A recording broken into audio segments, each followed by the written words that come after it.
Labrador Joy le fa scoprire un tumore al pancreas. Ora Barbara Guerra, 54enne di Nervesa, la vorrebbe accanto a sé durante la chemioterapia, ma per ora l'ULSS 2 le nega il permesso. Il messaggio dopo l'infortunio, i fiori, la lettera del sindaco Conte, il grazie del direttore generale Benazzi ai sanitari. Serviranno diverse operazioni alla campionessa di sci Von per riprendere la funzionalità del ginocchio. Trasporto persone da e per le sedi delle Olimpiadi Milano Cortina, la rivolta degli NCC di Treviso e Belluno. Le associazioni di categoria scrivano ai sindaci delle due province, servono controlli. E controlli interforze nella zona rossa di Treviso, in vigore da sabato. Scattato il primo allontanamento, un 28enne che ha tentato un furto al PAM, in 3 giorni identificate 480 persone. E lo storico ex presidente del Benetton Zatta, derubato alla stazione Termini di Roma, via lo zaino con soldi, telefono e documenti. Mattinata movimentata in centro a Treviso per la segnalazione di un sospetto ordigno bellico tra Ponte de Pria e Piazza Rinaldi. Sul posto gli artificieri, ma era solo una vecchia bomboletta. Il giorno del ricordo alla chiesa votiva di Treviso, commemorazione con polemica. Il sindaco Conte critica l'assenza delle minoranze, il PD rispedisce le accuse al mittente.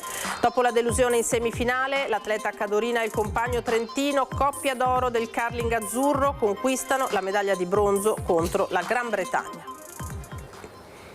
Buonasera, bentrovati, eccoci in diretta con l'edizione di Treviso dei nostri telegiornali. E allora lo avete sentito dai nostri titoli, vi proponiamo una storia che ci arriva da Nervesa della battaglia, quella del Labrador Joy e della sua proprietaria, la signora Barbara.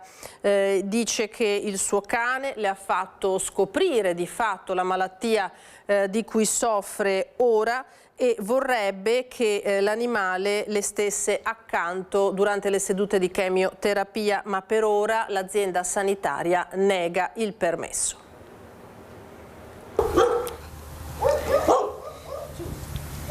Lei, un giorno che io sono venuta a casa tra l'altro dall'ospedale, ha iniziato ad annusarmi proprio dove c'è il pancreas e a segnare proprio con l'olfatto, a pizzicare come con il naso dove c'è il pancreas. E questo diciamo che è stato diagnosticato a maggio l'anno scorso, però è da dicembre dell'anno scorso che io sto male. Avevo dei dolori e Joy aveva segnalato appunto il problema. Joy, la sua Labrador di 2 anni, le mordicchiava e annusava la zona intorno al pancreas già da mesi, segnalando il problema che a maggio le viene diagnosticato. Si tratta di un tumore che necessita di cure specifiche, tra cui la chemioterapia in infusione.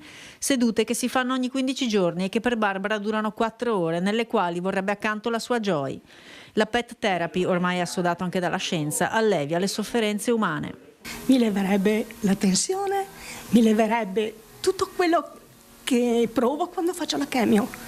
Non c'è dolore, però ti leva via il pensiero. Accarezzandola, lei prende tutto quello che può essere negativo in quel momento e se lo tiene per sé. Ma per ora non si può.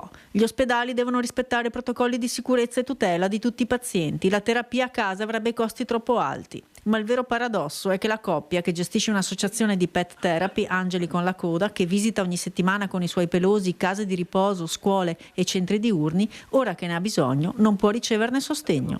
La Joy, io continuo a rimarcare che sarebbe un po' il cuore nei confronti di Barbara, perché è quella che gli dona speranza, che gli dona forza e che comunque la incoraggia quando vive dei momenti veramente intensi e pesanti. Si tratta di una battaglia di civiltà, dicono i coniugi, rivolgendosi direttamente ai responsabili degli ospedali.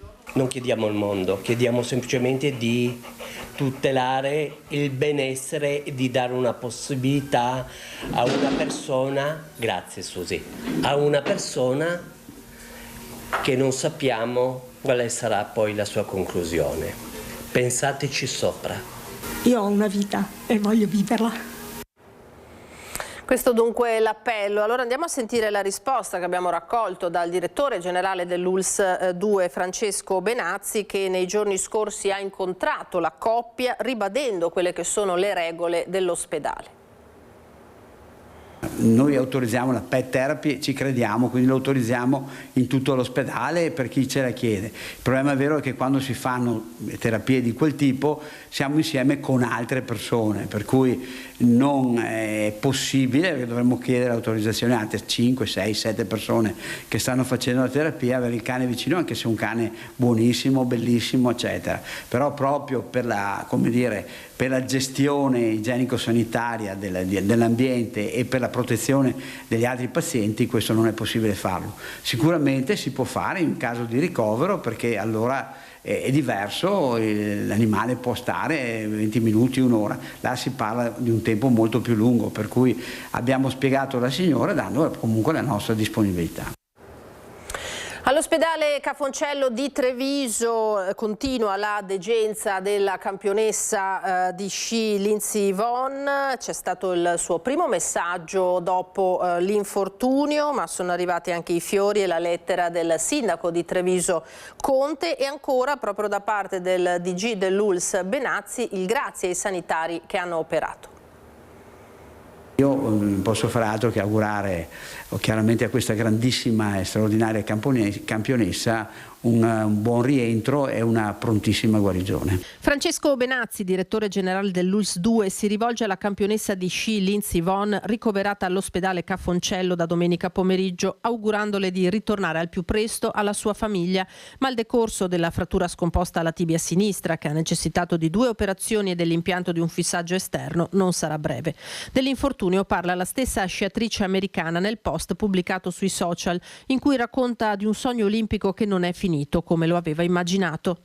Ho provato, ho sognato, ho saltato, scrive Vonn, riassumendo quello che per lei costituiva Cortina, l'Olimpiade a 41 anni dopo quello che aveva già passato. Ma i precedenti infortuni, dice, non c'entrano nulla con la caduta in discesa libera. Vonn sapeva che anche questa volta gareggiare costituiva un rischio. La differenza tra trionfo e catastrofe misura pochi centimetri, scrive, ma lo sci è come la vita e la vita è troppo breve per non tentare. L'unico fallimento, conclude, è non provarci. Nessun rimpianto, anche se ci vorranno diverse altre operazioni per recuperare la funzionalità del ginocchio. A Treviso i chirurghi l'hanno stabilizzata, una scelta del team americano, quella di far trasferire Lindsey al Cafoncello. Ringrazio di aver scelto l'ospedale di Treviso e ringrazio anche i miei collaboratori che hanno lavorato, che hanno apportato il loro apporto tecnico e professionale, e quindi un grazie sostanzialmente anche a loro per il lavoro che hanno fatto, quelli del SUEM, i chirurghi, gli ortopedici, eccetera. Il padre di Vonn, Alan Kildove, parla di carriera finita. Non ci saranno più gare di sci per Lindsey finché avrò qualcosa da dire al riguardo, ha dichiarato. Per lei messaggi da ogni parte del pianeta. Le dedica una storia su Instagram Yannick Sinner, rivolge il pensiero a lei dopo essere caduta a sua volta Sofia Goggia, che da Cortina dice: mi piange il cuore saperla in ospedale. Ma non è la fragilità, semmai la forza di Vonn, il suo invito a perseguire con coraggio i propri sogni, che ispirano la lettera che il sindaco di Treviso Mario Conte le ha inviato insieme a dei fiori.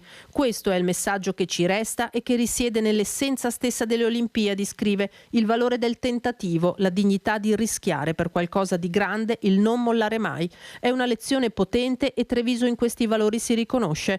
Per questo oggi ti è ancora più vicina. Facciamo il tifo per te.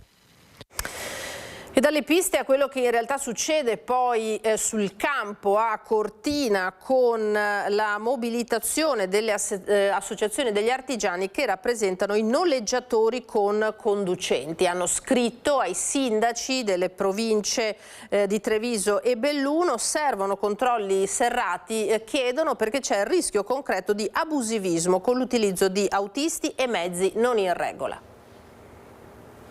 Lamentano il fatto che ci sia una concorrenza sleale sostanzialmente in occasione delle Olimpiadi Milano-Cortina. Operatori del servizio noleggio con conducente delle province di Treviso e Belluno sul piede di guerra. Milano-Cortina è la prima Olimpiade diffusa ed il servizio di trasporto tra le sedi dei giochi, come tra gli aeroporti e stazioni ed aree olimpiche, è fondamentale, tanto che per la logistica degli atleti il gruppo Stellantis, in accordo con CIO, ha messo a disposizione 3.000 vetture. Ed in questi giorni, denunciano gli NCC, tra Pianura e Dolomiti c'è il rischio concreto che arrivino da ogni dove autisti e mezzi che non hanno hanno le carte in regola per il trasporto persone. Di qui la lettera che tutte le associazioni artigiane che rappresentano gli NCC del Trevigiano e Bellunese, Confartigianato, CNA, Casa Artigiani, hanno scritto a tutti i sindaci delle due province chiedendo controlli serrati da parte delle forze dell'ordine e degli organi ispettivi del lavoro per verificare la regolarità dei servizi, le qualifiche dei conducenti e la conformità dei veicoli e delle imprese alle normative vigenti. Abbiamo scritto di attenzionare questa diciamo così, orda, non mi viene altro aggettivo, di soggetti che fanno il noleggio con conducente in questo momento molto particolare. Gli operatori regolari sono soggetti a controlli e a tutta una serie di adempimenti burocratici ed ora sono preoccupati per il possibile diffondersi di pratiche scorrette con l'impiego di conducenti privi di qualifiche professionali e al di fuori di rapporti regolari di lavoro, oltre al rischio che imprese prive delle autorizzazioni necessarie si infiltrino operando abusivamente nel periodo delle Olimpiadi. Abbiamo scritto ora ai sindaci per dire: guardate che con l'evento Milano-Cortina, con l'evento delle Olimpiadi, questo tipo di malapratica si è sicuramente ingigantito. C'è questa sensazione. Noi chiediamo che ci sia una attenzione particolare a chi fa questo lavoro, a tutela di chi è in regola e sinceramente anche per la sicurezza delle persone, perché ripeto, qua si parla di trasporto persone. Di Cortina e Olimpiadi parleremo tra poco, adesso andiamo alla cronaca e innanzitutto al primo bilancio della zona rossa a Treviso, che sapete è entrata in vigore sabato scorso. È scattato il primo allontanamento, si tratta di un 28enne che è stato sorpreso a tentare un taccheggio al supermercato PAM. In 3 giorni sono state identificate in questi controlli potenziati 480 persone. Entrato al PAM di via Zorzetto a Treviso, voleva mettere a segno un colpo, ma è stato scoperto dai dipendenti del supermercato che hanno subito allertato la polizia. L'uomo, 28 anni, italiano, residente in provincia, già aggravato da precedenti per reati contro il patrimonio e da segnalazioni in materia di stupefacenti, è stato fermato dagli agenti. Per lui è scattato il primo provvedimento di allontanamento dalla zona rossa che la prefettura di Treviso ha attivato da sabato scorso tra Piazza Borsa, via Roma, San Zeno e Sant'Antonino. In soli 3 giorni, nell'ambito dei servizi, nel corso dei quali non si sono verificati episodi di rilievo, i controlli interforze hanno portato a identificare 480 persone, di cui 165 cittadini extracomunitari. Monitoraggio delle aree della zona rossa disposto dal questore di Treviso Alessandra Simone, che continuerà nei prossimi giorni al fine di garantire la piena fruibilità dell'intero centro storico. Fondamentale la percezione di sicurezza, ha spiegato il sindaco di Treviso Mario Conte. Cosa ho riscontrato di positivo quando è stata attuata la prima zona rossa, e spero che ci sia l'effetto anche in questa seconda, che ha agito anche sulla sicurezza percepita, cioè molti cittadini, molti commercianti, molti titolari di locali mi hanno detto che con la zona rossa si sono sentiti comunque più sicuri, presidiati. Nel tardo pomeriggio di sabato invece è stato emesso un ordine di allontanamento ai sensi del regolamento di polizia urbana nei confronti di un 18enne intercettato in evidente stato di ubriachezza e di agitazione all'esterno del supermercato di via Zorzetto dopo aver danneggiato alcuni prodotti alimentari all'interno dell'esercizio commerciale. Il giovane è stato anche sanzionato amministrativamente per il suo stato di ubriachezza molesta. Sempre nella giornata di sabato, durante i normali controlli di prevenzione, una volante della Polizia di Stato, a seguito di un controllo nel quartiere di San Pelaio, ha denunciato una cittadina italiana classe 1982 già aggravata da precedenti penali e di polizia, responsabile di aver violato la misura del foglio di via con divieto di ritorno nel comune di Treviso, disposta nei suoi confronti dal questore. Anche la donna, manifestamente ubriaca, è stata sanzionata amministrativamente per il suo stato di ubriachezza molesta. E disavventura per l'ex presidente del Benetton Rugby, Amerino Zatta, che è stato derubato alla stazione Termini a Roma. Questa mattina ha presentato denuncia in questura a Treviso.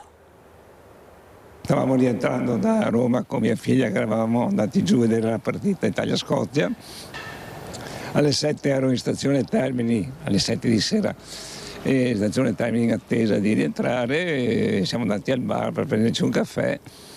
avevo appoggiato questo mio zainetto per terra nei piedi in attesa appunto di prendere questo caffè e 3 minuti dopo che avevamo preso mi sono ritrovato senza zainetto, quindi questa amara sorpresa. Spiacevole disavventura sabato a Roma per Amerino Zatta, storico ex presidente del Benetton Rugby, derubato in stazione dello zaino con dentro portafogli, iPad, telefono, documenti e carte di credito. Dopo il furto la segnalazione alla Polfer della capitale, il blocco delle carte ed oggi la denuncia in questura a Treviso. E purtroppo è andata così, d'altro canto abbiamo compensato con una bella vittoria dell'Italia sulla Scozia e quello un po' ha alleviato un istante quello che era un po' le disavventure evidentemente successe durante la giornata. E mattinata movimentata in centro a Treviso per la segnalazione di un sospetto ordigno bellico nel Botteniga. Siamo tra Ponte De Pria e Piazza Rinaldi, sul posto gli artificieri, ma in realtà non era una bomba, semmai una vecchia bomboletta arrugginita simile però a un proiettile d'artiglieria. L'allarme è scattato a metà mattina quando gli operai che stavano effettuando la pulizia del Botteniga dietro Piazza Rinaldi, tagliando alcune erbacce, hanno notato fuoriuscire dalla sabbia del fondale un oggetto del tutto simile ad un grosso proiettile d'artiglieria. Subito gli operai hanno dato l'allarme ed è scattato il protocollo previsto nel caso di ritrovamenti di ordigni bellici. Trattandosi di un contesto altamente urbanizzato, siamo in pieno centro storico di Treviso, in mezzo alle case, a 2 passi dalla sede municipale e dalla biblioteca dei ragazzi, per di più in una giornata di mercato con gran viavai di persone, sono stati attivati gli artificieri della Polizia di Stato. I poliziotti, arrivati poco dopo, sono entrati nel fiume, in questo punto l'acqua è bassa, ed hanno raggiunto il presunto ordigno per verificare cosa effettivamente fosse quel tubo arrugginito in acqua. E l'occhio esperto degli artificieri ha subito capito che non c'era di che preoccuparsi. Non si trattava di un ordigno, ma di una bomboletta di metallo abbandonata chissà quanto tempo fa. Cessato allarme dunque, l'oggetto è stato recuperato e la situazione è tornata alla normalità tra gli sguardi dei curiosi che si chiedevano cosa fosse successo. Andiamo alla cronaca giudiziaria adesso con la vicenda dell'omicidio di Anica Panfile. È stato fissato il processo d'appello a Franco Battaggia, l'80enne titolare della nota pescheria Il Tiburone, assolto dall'accusa per omicidio della 31enne romena trovata morta il 21 maggio del 2023 in un'ansa del Piave Aspresiano.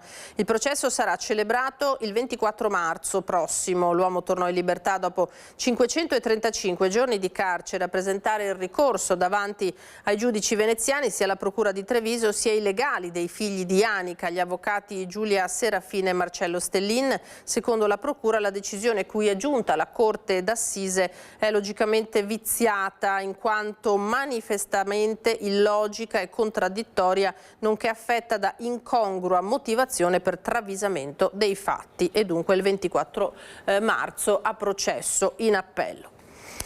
La tragedia di Revine Lago, invece, udienza nel processo per la morte della piccola Maria, la bimba di 7 anni annegata mentre era con il GREST dell'Istituto San Giuseppe di Vittorio Veneto. A parlare una delle animatrici.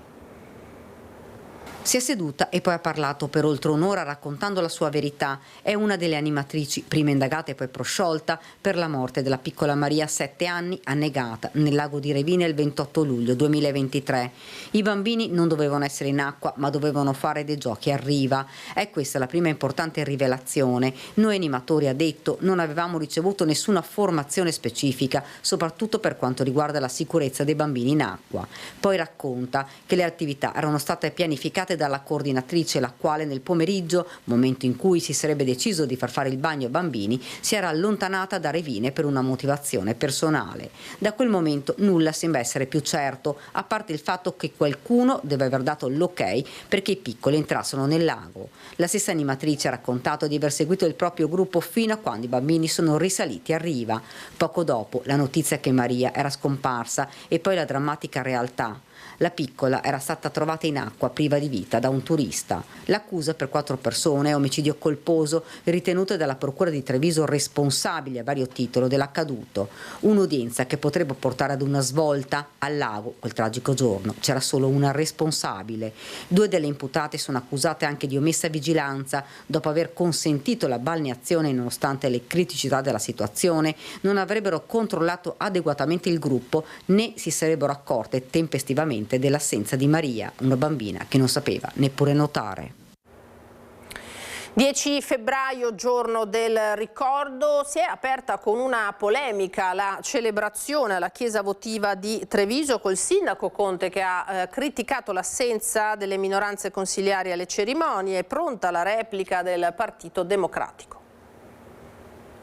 Credo che in queste occasioni la politica dovrebbe unirsi, essere rappresentata in tutte le sue forze e quindi la totale assenza della minoranza in tutti e 3 i momenti celebrativi francamente dispiace perché si perde un'occasione di unità nei confronti delle situazioni, delle pagine più buie del nostro paese. A Treviso si apre con una polemica il giorno del ricordo dei martiri delle foibe. Il sindaco Mario Conte richiama il valore dell'unità istituzionale e sottolinea l'assenza della minoranza consiliare alle celebrazioni ufficiali, ricordando che la memoria delle vittime delle foibe dovrebbe appartenere a tutti al di là delle appartenenze politiche.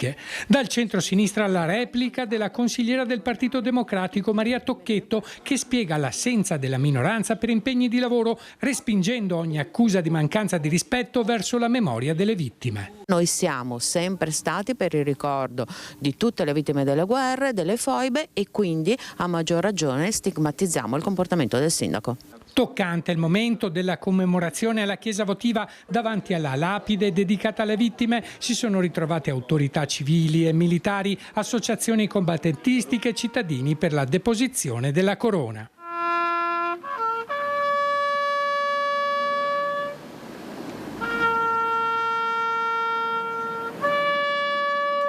Tra loro, come ogni anno, anche Maria Luisa, per commemorare suo padre, il carabiniere Guido Gazzola, ucciso nel 1944 mentre era in servizio alla stazione di Pogliane ad Abbazia. Il dolore si fa sentire, anche se a distanza di tanti anni. Le celebrazioni si sono svolte anche in Piazza Pola, con la deposizione di fiori al cippo alla memoria delle vittime delle foibe e dell'esodo dalle loro terre degli istriani, fiumani e dalmati, come Andrea Patelli, che viveva a Visignano d'Istria. Una storia che è stata troppo dimenticata, volutamente nascosta per tanti anni. Un gesto solenne che rinnova il ricordo dell'esodo giuliano-dalmata e di una delle pagine più dolorose della storia italiana. Bisogna cominciare a fare della storia un percorso di memoria, ma soprattutto di monito. Un rosmarino piantato nel giardino della scuola come segno di memoria, pace e consapevolezza. All'Istituto Comprensivo Coletti di Treviso, studenti, insegnanti, associazioni combattentistiche ed Arma hanno ricordato Norma Cossetto e tutte le vittime delle foibe con un gesto semplice ma carico di significato. Un gesto simbolico ma destinato a restare nel tempo. Nel giardino dell'Istituto Comprensivo Coletti, in via Santa Bonanuova a Treviso, gli studenti hanno messo a dimora una pianta di rosmarino in memoria di Norma Cossetto, giovane istriana uccisa nell'ottobre del 1943 e divenuta simbolo delle vittime delle foibe.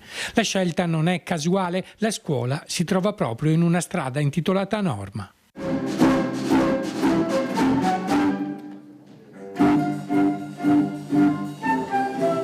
Durante la mattinata i ragazzi hanno suonato brani musicali e letto testi, trasformando il ricordo in un momento di conoscenza. La vittima veniva prelevata, imbavagliata perché non strillasse, poi con il camion spariva nella notte e del sequestrato non si sapeva più nulla.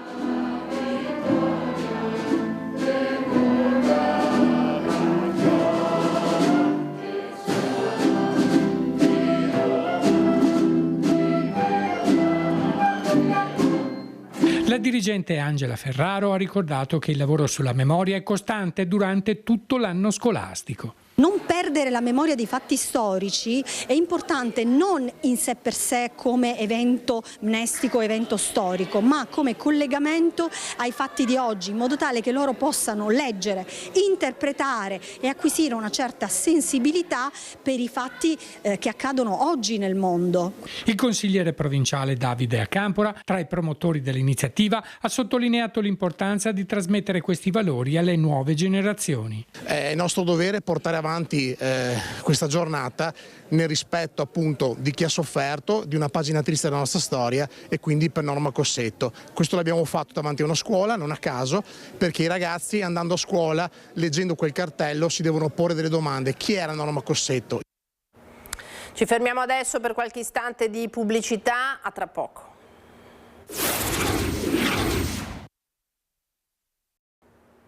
Ben ritrovati, ritorniamo in diretta da studio con il nostro telegiornale. Questa mattina al Museo Civico di Bassano consegnate ad alcune realtà locali, tra cui lo IOV, le offerte benefiche raccolte nel corso delle festività natalizie. Grazie alle numerose presenze che abbiamo registrato durante il periodo natalizio, quindi grazie ai bassanesi ma anche ai tanti turisti che hanno affollato le nostre vie e le nostre piazze, siamo riusciti a donare ben 11.600 euro ad alcune realtà che operano sul nostro territorio. Il ricavato è stato consegnato alla Fondazione Città della Speranza, all'Istituto Oncologico del Veneto per la ricerca e all'Associazione Stelle Alpine e Alpini Guida per non vedenti ODV.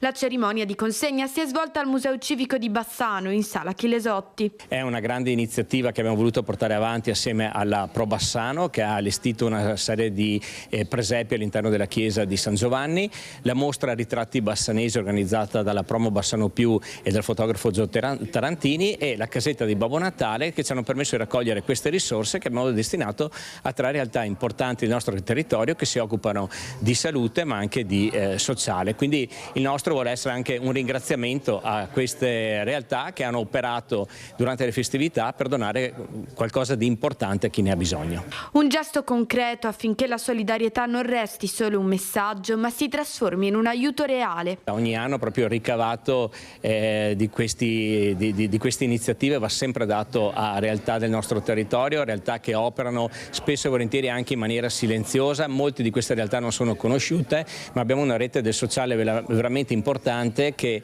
ha la necessità di essere sostenuta economicamente, ma come abbiamo evidenziato questa mattina ha anche il bisogno e la necessità di avere dei volontari che purtroppo iniziano a scarseggiare. Proprio per questo l'amministrazione sta valutando l'invio di una lettera a tutti i residenti under 35 per chiedere la disponibilità a mettersi in gioco e sostenere queste associazioni che oggi più che mai hanno bisogno di nuovi volti, energie e freschezza.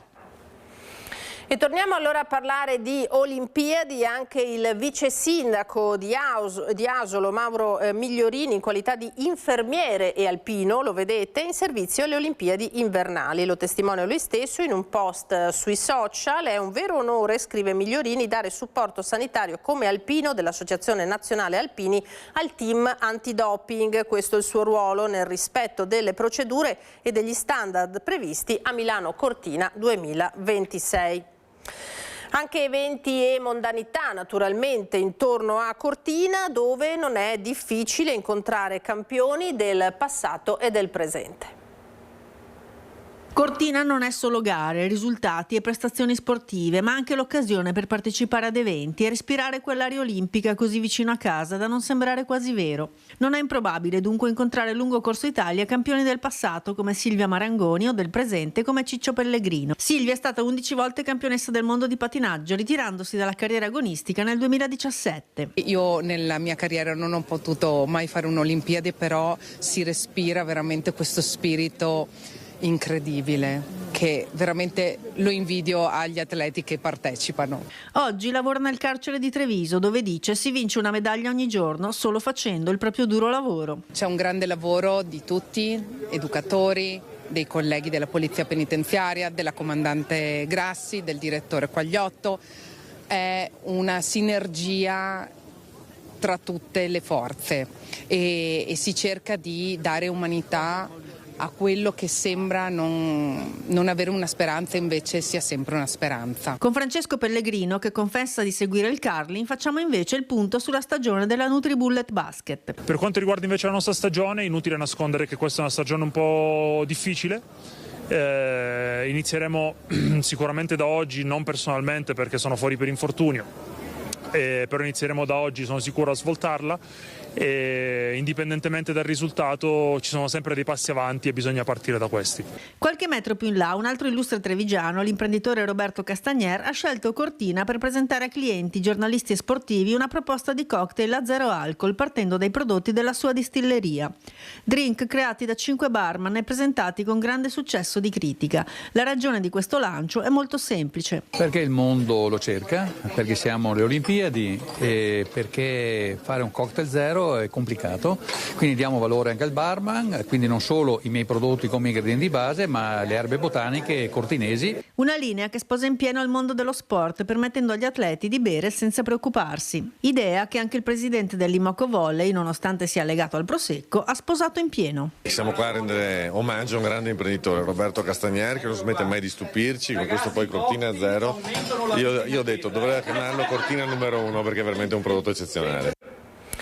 E poi ci sono i risultati che arrivano dai campi di gioco, perché è arrivata la seconda medaglia veneta dopo la delusione della semifinale di ieri. Medaglia di bronzo per l'Italia del curling ai giochi di Milano Cortina. La coppia azzurra formata dalla cadorina Stefania Constantini e dal trentino Amos Mosaner, oro 4 anni fa a Pechino, chiude al terzo posto nel doppio misto battendo la Gran Bretagna 5-3. La vittoria più difficile della nostra carriera, hanno detto, e Mosaner ha aggiunto: dedico questa medaglia alla mia famiglia, alla mia ragazza e anche alla sua mamma che purtroppo è mancata lo scorso anno e ci teneva tantissimo a essere qui. Questa la dedica dell'atleta. E ora noi andiamo dunque alle notizie che arrivano dal Bellunese.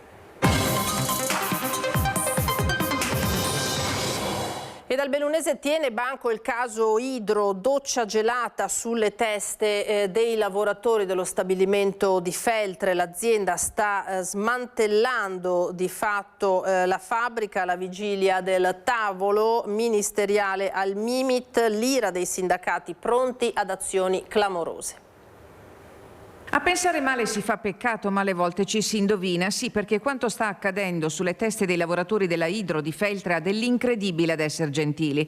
Prima i 2 incendi che nel giro di pochi giorni costringono al fermo della produzione almeno per altre 10 settimane. Ora la comunicazione ferale dell'azienda è intenzionata a spostare unilateralmente a Ornago le matrici necessarie alla realizzazione di componentistica attesa da clienti.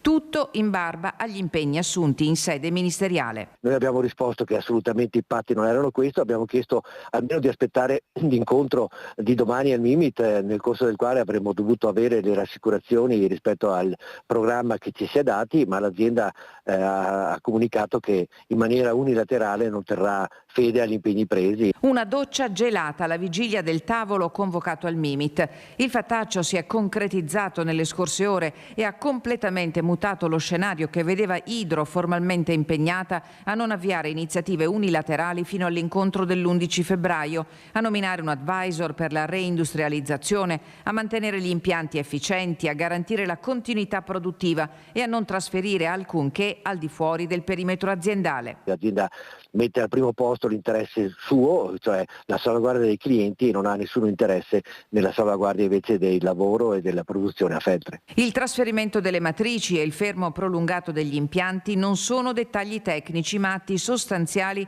che pregiudicano il futuro del sito, scrivono in una nota congiunta FIM, CISL e FIOM CGIL, convinti che questo svuotamento di fatto rende la discussione sulle procedure di legge una mera formalità burocratica, privando il territorio e le maestranze di qualsiasi reale potere contrattuale. Giovedì è previsto l'incontro con i lavoratori. Abbiamo già in cantiere le assemblee che dovremmo fare prima volta nella storia dell'Idro fuori dalla fabbrica, perché non è agibile, tanto per chiarirci le situazioni in cui siamo. E insieme ai lavoratori decideremo come fare. Dipende molto dalle risposte che domani ci darà Idro in relazione non tanto alle matrici, ma intanto alla continuità aziendale che per noi è fondamentale. Nessuno compra un'azienda che è ferma, nessuno.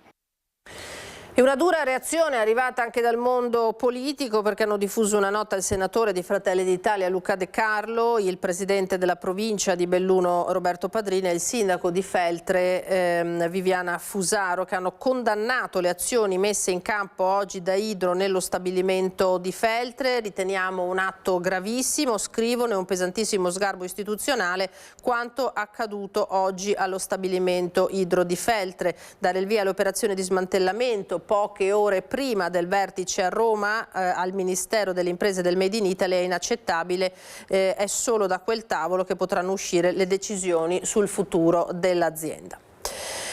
Tubo dell'acquedotto tranciato questa mattina e rubinetti a secco per un importante numero di bellunesi residenti a Castion, Modolo, Pedecastello, Levego e Sagrogna. Tutto a causa dei lavori di posa della fibra ottica operati dagli addetti di Open Fiber. Il guasto molto ingente ha reso necessario l'intervento in emergenza delle squadre operative di servizi integrati bellunesi. I tecnici hanno avviato le operazioni di riparazione che hanno causato la sospensione della fornitura dell'acqua. I lavori si sono conclusi nel pomeriggio, quando è stata ripristinata la regolare erogazione.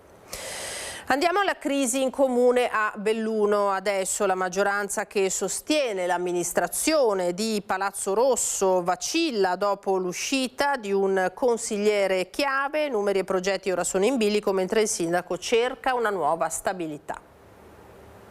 La maggioranza che sostiene l'amministrazione comunale di Palazzo Rosso è entrata in una fase di profonda incertezza politica. Negli ultimi giorni il consigliere del gruppo misto Massimo Garzotto, ex Belluno al Centro, ha formalizzato l'uscita dalla maggioranza comunicando di non condividere più il modo di operare dell'esecutivo. Una mossa che mette in bilico i numeri in Consiglio Comunale, già fragili da qualche tempo. Il gruppo di Francesco Lagrua e Roberto Ferro, alleati fino a poco fa con la maggioranza, ha fatto sapere che saranno avviate verifiche per capire se esistono le condizioni per proseguire l'esperienza amministrativa. Una mossa che lascia aperti scenari di tensione e possibili rimpasti. A Palazzo Rosso la fibrillazione politica arriva in un momento in cui l'amministrazione è già alle prese con scelte delicate sul bilancio comunale e progetti di sviluppo, sommersa dalle critiche per essere rimasta ai margini dell'evento olimpico. Per il primo cittadino che nel silenzio imbarazzante dei suoi ha annunciato l'intenzione di tentare il secondo mandato, al momento l'obiettivo è di ricostruire un'alleanza stabile, almeno fino alla naturale scadenza della legislatura. Il primo banco di prova sarà il Consiglio Comunale, che potrebbe riunirsi alla fine di febbraio. Solo allora si capirà se l'attuale maggioranza riuscirà a reggere o se ci sono margini per nuove strategie politiche a Palazzo Rosso. Una talea dell'albero di Falcone, simbolo nazionale di memoria civile e impegno nella lotta alla mafia, è stata donata questa mattina al comune di Belluno. A ricevere la pianta dalle mani del tenente colonnello Elisabetta Tropea, comandante del reparto Carabinieri Biodiversità di Belluno, è stata l'assessora all'ambiente Lorenza Dekunovic. La pianta deriva da un esemplare di ficus che cresce davanti alla casa di Giovanni Falcone a Palermo, divenuto negli anni luogo di partecipazione collettiva e simbolo di resistenza civile dopo la strage di Capaci del 92. Sempre stamattina lo vedete al parco di Lambioi si è svolta la cerimonia commemorativa in ricordo del funzionario della Polizia di Stato Giovanni Palatucci e delle sue eroiche gesta. Nel corso dell'evento, cui hanno partecipato le maggiori autorità della provincia, è stata deposta una composizione floreale per significare coraggio e dedizione, quelle stesse qualità che la Polizia di Stato auspica possano ispirare tutte le nuove generazioni. È tutto per questa edizione, io adesso vi lascio alle previsioni del tempo, come sempre vi auguro una buona serata e un buon proseguimento con i nostri programmi.